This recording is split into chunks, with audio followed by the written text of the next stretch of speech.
കുറിച്ചും അതുപോലെ തന്നെ അനുഷ്ഠാനങ്ങളെക്കുറിച്ച് എന്ത് ചെയ്താലാണ് നമ്മൾക്ക് സാമ്പത്തികമായി ഉയർച്ച ഉണ്ടാവുക, നമ്മുടെ കടം മാറാൻ നമ്മൾ എന്തൊക്കെ ചെയ്യണം, അതിനൊക്കെ ഓരോ അനുഷ്ഠാനങ്ങളുണ്ട്. അതൊക്കെ ചെയ്താൽ മതി.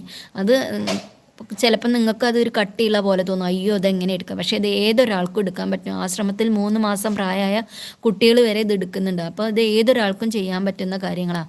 പിന്നെ ആദ്യം ഇതൊക്കെ ഞാൻ എടുക്കണമെന്ന് ചിന്തിക്കുമ്പോൾ ഒന്ന് ആലോചിക്കുക, ആവശ്യം ആരുടെയാണ്? ഗുരുബാബയുടെ ആവശ്യമില്ല, നമ്മുടെ ആവശ്യമാണ്. ആവശ്യം നിൻ്റേതാണെന്നാണ് ഗുരുബാബ പറയുന്നത്.